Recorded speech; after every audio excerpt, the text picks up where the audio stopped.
जय श्री कृष्णा। राधे राधे। मैं अनीसा यादव आप सभी का स्वागत करती हूँ, वंदन अभिनंदन करती हूँ। आज हम लोग एक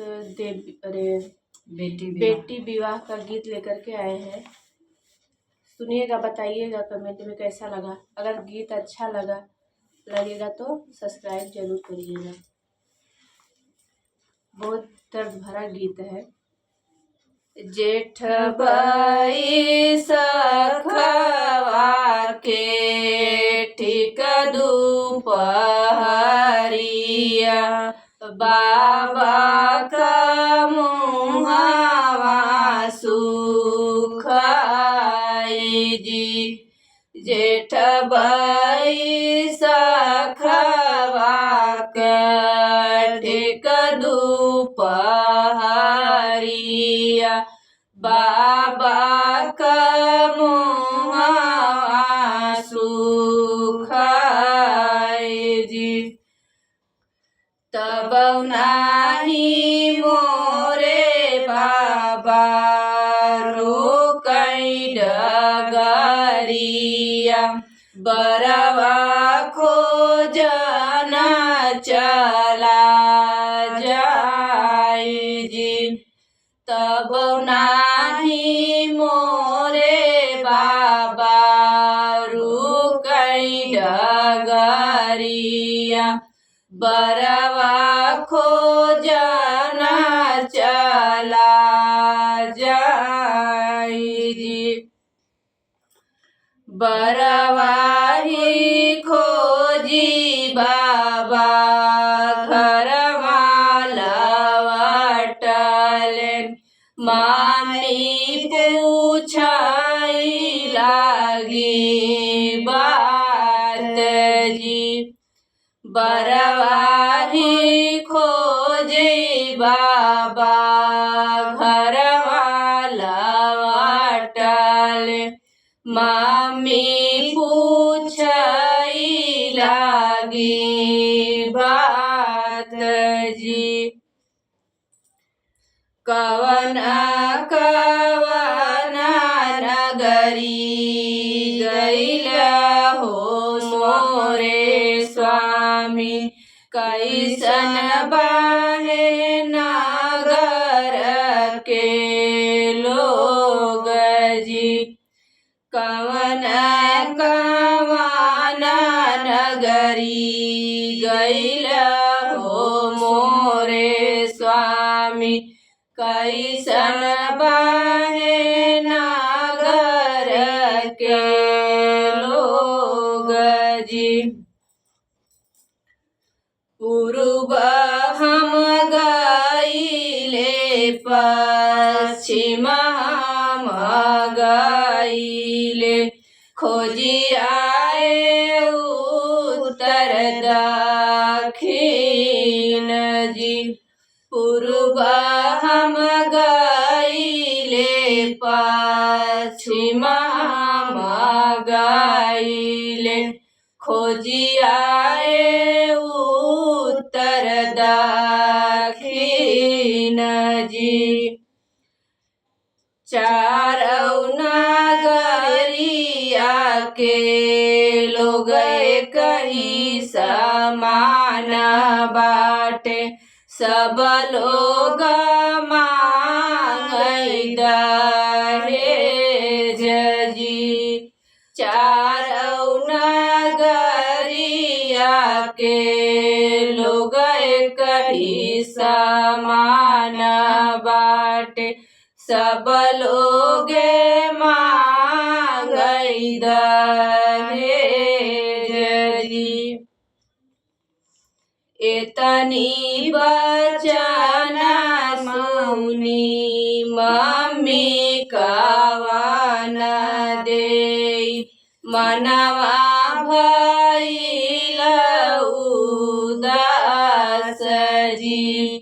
एतनी बचना सुनी मम्मी कवन देई, मनवा भइल उदास जी।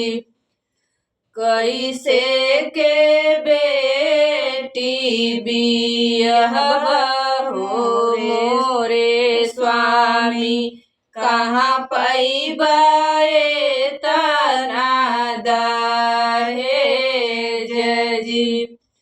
कैसे के बेटी बियहबहो मोरे स्वामी कहाँ पैबा एतना दहेज जी। इतनी बचन सुनी बाबा समझाई काहे धन होथि उदास जी। इतनी बचन सुनी बाबा समझाई काहे धन होथु उदास जी।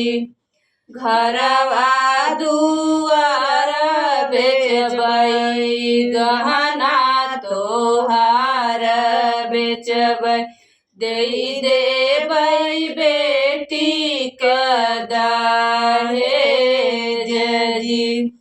घरवा दुआर बेचबै गहना तोहार बेचबै देई देबै बेटी के दहेज जी। इतनी बचन जब सुनी बेटी सुन पापा मार जी। इतनी बचन जब सुनी है बेटी सुन पापा मार जी।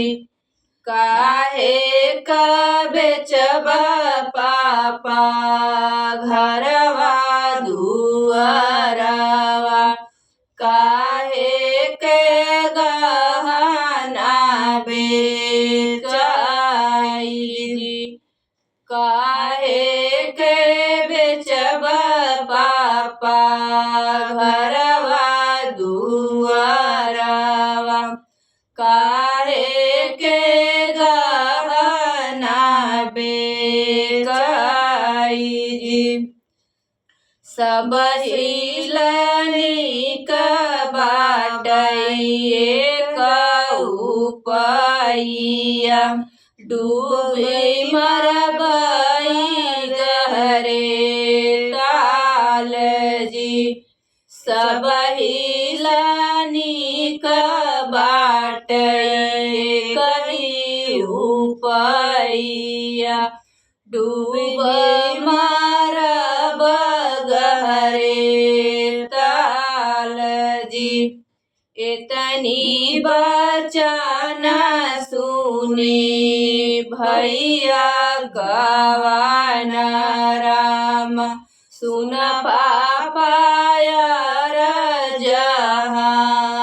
मार जी। इतनी बचन सुने पापा इतनी बचन सुने भैया कवन राम सुन पापा मार जी। काहे के बेचबा पापा घरवा दुआरवा काहे के गहना बिचाई जी। काहे के बेचबा पापा घरवा दुआरवा काहे के गहना बिचाई जी। हम तयाबई पापा पूर्व पश्चिमवा करबै दहेजवा उपाय जी।